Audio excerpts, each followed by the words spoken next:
Oi, gente, aqui é o Lucas e o vídeo de hoje, em teoria, era para ser a segunda parte da nossa resposta ao diácono, só que muita gente vive me pedindo, todo dia praticamente, para responder, fazer alguma resposta ao ex-pastor Eduardo Faria. Eu confesso que eu nunca tinha visto um vídeo dele antes, mas todo mundo vive me pedindo para fazer vídeo sobre ele, fazer algum react dele e tudo mais.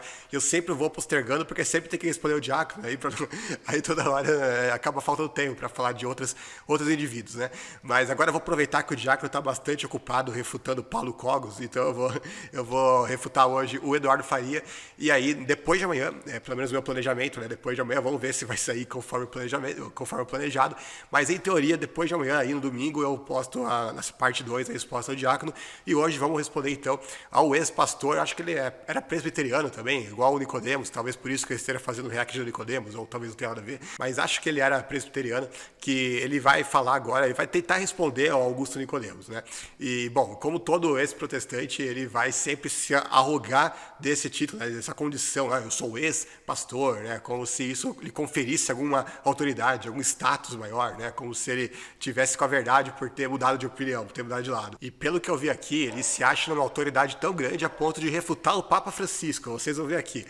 Vamos ver o que ele vai falar sobre Maria ser corredentora. Vamos lá. Através da gravidez de Maria, nós podemos dizer que ela é corredentora também, né, professor? Sim, ela é corredentora, mas assim, a gente tem que entender esse termo, Edson, no lugar teológico dele, no sentido teológico dele, que é o seguinte: Cristo convida toda a igreja redimida por ele a unir-se na sua redenção. São Paulo escrevendo aos Filipenses, capítulo 1, versículo 24, se não me engano, completo na minha carne o que resta dos sofrimentos de Cristo. Ou seja, toda a igreja a igreja remida por Cristo é chamada a unir-se a Cristo. Maria, remida por Cristo, não se esqueçam disso, Maria é sem pecado, não pelos méritos dela, mas pelos méritos de Cristo. Então, ela, remida por Cristo, ela é chamada a participar da redenção de Cristo. É lógico que ela é chamada a participar de uma forma muito mais íntima, porque ela dá a luz ao Salvador e ela educa o Salvador.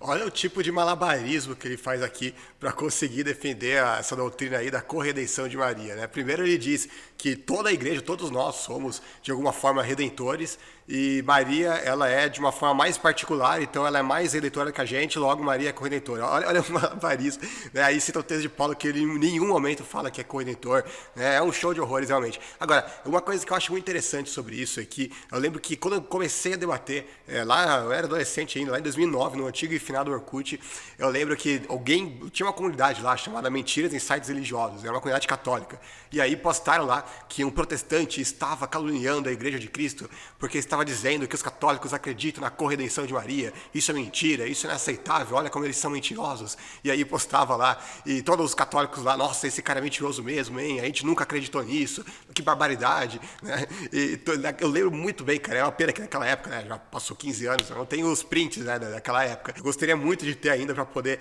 citar os prints numa hora dessas, né, no vídeo desses, mas olha como é curioso, né, para você ver como é que as doutrinas deles evoluem com o tempo, evoluem entre muitas aspas, né, evolui como um vírus, né, na verdade. Eles vão defender hoje alguma coisa que, naquela época, eles estavam rejeitando violentamente como sendo uma calúnia protestante, né? Para você ter uma ideia. Aquilo que eles não acreditavam, pelo menos a maioria, né, deles, você não vê muitos deles defendendo isso naquela época, eles vão defender hoje, assim, de boca aberta, assim, de boca cheia, sem nenhuma vergonha, né, sem disfarçar, sem nada. Inclusive, se você for ver aqui o verbete da Wikipédia sobre Maria ser corredentora, olha que coisa interessante aqui, que eles vão dizer. Primeiro ele vai falar que várias pessoas, incluindo bispos, cardeais e até a Madre Teresa de Calcutá, fizeram uma petição para o Papa João Paulo II, pedindo que ele usasse a infalibilidade papal para declarar Maria como corredentora, e o João Paulo II se recusou a fazer isso. Aí depois fizeram a mesma coisa com o Papa Bento XVI, ele também se recusou a ceder a essa pressão. E agora, com o Papa Francisco, piorou para eles, né? Porque o Papa Francisco, olha o que ele vai falar aqui. São Bernardo nos dizia que, falando de Maria, nunca é suficiente louvá-la, mas nunca foi questionado o seu humilde ser discípula, ser fiel a seu mestre, que também é seu filho, o único redentor. Ela nunca quis tomar para si mesma algo de seu filho, nunca se apresentou como corredentora, mas como uma discípula. Quando alguém chega com histórias que é preciso declará-la, isto ou aquilo, justamente porque tem esse monte de gente aí pedindo para o Papa colocar o dogma da corredenção de Maria, é preciso dar-lhes novos dogmas. Não vamos perder tempo com essas histórias. Maria é mulher, senhora, mãe de seu filho e da Santa Mãe Igreja hierárquica. E aí depois ele continuou. Cristo é o mediador, a ponte que atravessamos para nos dirigirmos ao Pai. É o único redentor. Não existem corredentores com Cristo. Nossa Senhora aqui, como a mãe a quem Jesus nos confiou, envolve todos nós, mas como mãe, não como deusa, não como corredentora, como mãe. Então veja como o Papa Francisco estava farto, né, dessas petições aí para tornar Maria corredentora, como que nem fizeram com os últimos papas, estão querendo que ele faça também. Ele falou, não, chega dessa história aí, né, agora Maria não é corredentora, Jesus é o único corredentor, né, vamos parar com essa palhaçada aí de querer instituir novos dogmas marianos. Agora, apesar de ter dito isso, eu tenho certeza que mais para frente, algum novo papa aí, enquanto eu estiver vivo ainda, provavelmente vai declarar esse novo dogma, né, porque a igreja vai mudando conforme a conveniência, né, a cada geração que muda o papa, muda as ideias e aí acaba mudando o dogma também. Então eu não duvido que eles acabem transformando isso no dogma, contrariando aquilo que o Papa Francisco afirmou aqui. E para quem vai falar, não, Lucas, você está pegando a Wikipédia, isso não é fonte. Sim, de fato, a Wikipédia não é fonte. Mas quando ela cita a referência, aí vira fonte. Para que se a gente for no próprio site do Vatican News, vai ter exatamente essa descrição aqui, essa fala do Papa Francisco, que ele vai falar, fiel ao seu mestre, que é o seu filho, o único redentor, jamais quis tomar algo de seu filho, jamais se apresentou como corredentora, não, discípula. Então aqui a gente vê que a citação que eles estão fazendo ali é uma citação verdadeira, uma citação autêntica, evidentemente, né, do próprio site do Vaticano aqui que vai confirmar. Então aqui fica a critério do católico se ele vai querer seguir o Papa Francisco ou se ele vai seguir o ex-pastor protestante, né, nessa questão de Maria ser corredentora. Aliás, eu fico até intrigado como que um ex-protestante, pastor ainda por cima, tão logo vai pro lado de lá, já se torna mais idólatra que o próprio Papa, para você ter uma ideia, né? É inacreditável uma coisa dessas. O cara quer empurrar para a Igreja de Roma mais para lá, para a idolatria ainda, né? Por meio desses malabarismos, dessas piruetas argumentativas aí que eles fazem. E o bom de ser católico é exatamente isso, porque se eles podem defender o que eles quiserem, que se eles falarem que nem o Papa Francisco, que Maria não é corredentora, tá tudo certo. Agora, se eles falarem que Maria é corredentora, que nem o ex-pastor aí fala, então também, ele pode só fazer umas piruetas bíblicas aí, uns malabarismos sinistros aí, né, com textos que não dizem nada daquilo que acha que diz, que tá ótimo também, né? Então qualquer coisa serve para eles, isso que é legal para eles. No fim das contas, é só fazer o mesmo que o Mateus fez lá no debate com o Gaião, falar que qualquer coisa que Roma definiu é certo porque Roma definiu, né? Então, não importa os argumentos em si que você leva para isso, o que a Bíblia ensina, o que a tradição a patrística ensina, a história ensina, não, o que importa é o que Roma definiu dogmaticamente. E mesmo quando Roma não definiu dogmaticamente, igual o caso aqui de Maria ser corredentora, ainda assim o ex-pastor protestante vai lá e defende. É uma maravilha ser católico realmente, né? Mas vamos ver que tem outros trechos ainda que ele vai falar mais bobagens. Vamos ver agora. Em alguns lugares, a Igreja Católica é muito mais mariana do que cristocêntrica. Isso aí que ele falou, gente, é mera conjectura. Tá? Alguns lugares a igreja é mais mariana. Isso é uma grande besteira. E assim, toda a devoção mariana é cristocêntrica. É isso que também ele não entende. Mas alguns lugares, não sei, isso aí é conjectura, isso aí é até irresponsável você falar isso, sem uma base, alguma coisa assim.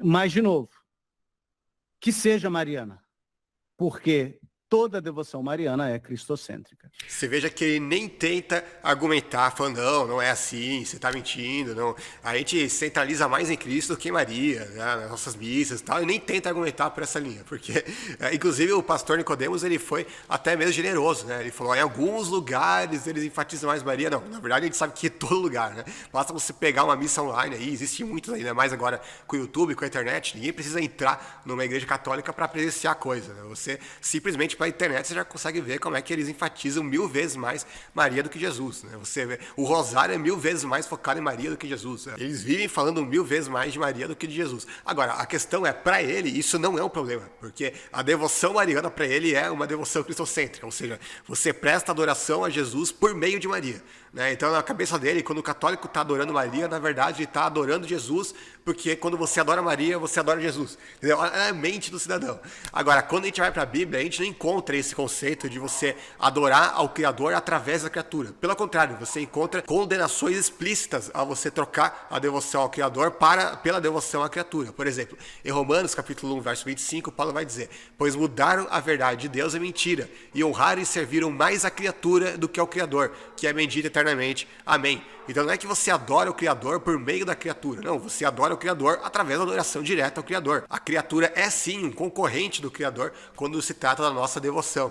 Aí a gente vai ver mais um texto aqui, Isaías 42, 8. Olha o que vai dizer: eu sou o Senhor, esse é meu nome. Não darei a outra minha glória, nem as imagens do meu louvor. Ou seja, existe uma glória que pertence somente a Deus e ele não divide com ninguém. Então não existe essa coisa, não, eu vou prestar veneração aqui a uma imagem de Maria, que tudo bem, eu estou sendo cristocêntrico mesmo assim, isso que importa. Não, Deus não divide a glória dele com as imagens, ele está explicitamente dizendo isso aqui. Você quer adorar a Deus? Ótimo, então adore a Deus diretamente. Não existe essa coisa de você adorar a Deus por meio de uma terceirização, né? Você vai adorar a Deus de forma terceirizada, né? Adora a criatura, que aí você vai estar adorando o Criador. Isso aqui é uma astúcia, literalmente, da serpente, que nem você vai ver Paulo falando aqui, 2 Coríntios 11, ele vai falar exatamente sobre esse tipo de artimanha, de astúcia, para livrar, para tirar as pessoas da devoção pura somente a Cristo. Olha o que Paulo vai dizer aqui: o zelo que tenho por vocês é um zelo que vem de Deus. Eu os prometi a um único marido, Cristo, querendo apresentá-los a ele como uma virgem pura. O que receio, quero evitar, é que assim como a serpente enganou Eva com astúcia, a mente de vocês será corrompida e se afaste da sua sincera e pura devoção a Cristo. Então aqui Paulo está falando de alguém que vem com argumentos astuciosos, que é exatamente desse tipo aqui que o tal ex-pastor aí fala, de vamos adorar o Criador, mas através da criatura, né? Tipo, você querer descentralizar Cristo usando argumentos astuciosos, de artimanhas, de engenharias humanas. Aí ele fala: eu os prometi a um único marido, que é Cristo. Não fala: eu os prometi a Cristo e também a Maria. Não, a nossa devoção é unicamente a Cristo. Ele fala: espero que, assim como a serpente enganou Eva, né, espero que não aconteça o mesmo com vocês. O que é o mesmo? É vocês serem desviados da sincera e pura devoção que é somente a Cristo. Então, para Paulo, a nossa devoção é somente a Cristo. Eles vêm com argumentos astuciosos para falar: não, você pode ser devoto de Maria também, que ao ser devoto de Maria, você está sendo devoto a Cristo. Como se não fosse muito mais lógico você prestar culto a Cristo diretamente, né? Então, é por meio desse tipo de engenharia humana, de argumentos astuciosos, que assim como o Paulo falou, né, que a serpente não foi falar com Eva, desobedeça a Deus, seja infiel. Não foi isso que a serpente falou. Não, ela foi tentar usar de um argumento astucioso para tentar desviar e perverter a mente de Eva. Exatamente a mesma coisa aqui. Ninguém vai falar: vai lá, adore a Maria, seja contra o Criador, né, descentralize Cristo. Não, obviamente eles não vão falar isso. O diabo não é burro desse jeito. Ele vai sempre usar argumentos astuciosos para você desviar a sua devoção pura e sincera, unicamente direcionada a Cristo, para a criatura, usando esse pretexto de que você está assim adorando o Criador através da criatura. Ele sempre vai agir por meio de artimanhas, por meio de astúcias. Porque, como eu falei, quando eles não têm textos bíblicos para sustentar as heresias deles, eles vão lá e fazem um malabarismo que for preciso, com o contorcionismo mental, né, as piruetas que forem necessárias para colocar esse pensamento deles, para dar alguma base para aquilo que eles estão dizendo. Vamos lá para mais um texto, 1 Coríntios 8, 5 vai dizer: pois mesmo que haja os chamados deuses, quer no céu, quer na terra, como de fato há muitos deuses e muitos senhores, para nós, porém, há o único Deus, o Pai, de quem vem todas as coisas e para quem vivemos, e um só Senhor, Jesus Cristo, por meio de quem vieram todas as coisas e por meio de quem vivemos. Ele não diz que existe um só Senhor, mas também existe uma senhora que a gente também pode prestar culto e a gente é cristocêntrico através da adoração a ela. Não, um só Senhor, não existe outro Senhor e não existem senhoras, na visão que Paulo está expressando explicitamente aqui. Eu não sei como que Paulo poderia ter sido mais claro a esse respeito. E aqui a gente vai ter mais dois exemplos claríssimos de como não se presta culto ao Criador por meio da criatura. Vamos lá, Atos 10, a partir do verso 25, vai falar o seguinte: quando Pedro ia entrando na casa, Cornélio dirigiu-se a ele e prostrou-se aos seus pés, adorando. Mas Pedro fez levantar-se, dizendo, levante-se, eu sou homem como você. Veja que o que Cornélio fez aqui com Pedro, que na cabeça deles era papa, o primeiro papa da igreja deles, é exatamente o mesmo que os católicos fazem quando vão visitar o papa lá no Vaticano. Eles se prostram aos pés do papa, tem várias fotos, imagens, isso aí é um fato notório, muito conhecido. E diferente do que os papas fazem hoje em dia, o que Pedro fez? Falou, levanta-te porque eu sou homem como você. Ou seja, ele não aceitou receber esse culto, essa adoração, né, de alguém se prostrar aos pés dele, usando o mesmo pretexto que os católicos usam hoje, de tá tudo bem, porque eu estou prestando a veneração, eu estou cultuando a Deus através da criatura, que ele fala aqui, né? Você está sendo cristocêntrico mesmo sendo mariocêntrico, tá? Não tem problema nenhum. Não, é o contrário. Ele vai acentuar o quanto que aquilo ali que ele está fazendo, que Cornélio estava fazendo, estava errado, porque aquilo que ele estava fazendo devia se fazer diretamente e unicamente a Deus. E Cornélio aqui não era um cara qualquer, é um cara que a própria Bíblia vai definir ele como sendo um homem justo e temente a Deus. Que o verso 2 mesmo vai falar, ele e toda a sua família eram piedosos e tementes a Deus, dava muitas esmolas ao povo e orava continuamente a Deus. E mesmo assim, mesmo sendo um homem justo, mesmo sendo um homem temente a Deus, ainda assim ele cometeu esse erro de se prostrar aos pés de Pedro, mesmo ele sabendo que Pedro não era Deus. E para você ver. E mesmo assim, Pedro foi lá e condenou a atitude dele, porque ele sabia que era um gesto que devia ser prestado unicamente a Deus. E para usar o último exemplo, está lá em Apocalipse 19, que vai dizer o seguinte, então caí aos seus pés para adorá-lo, falando do anjo.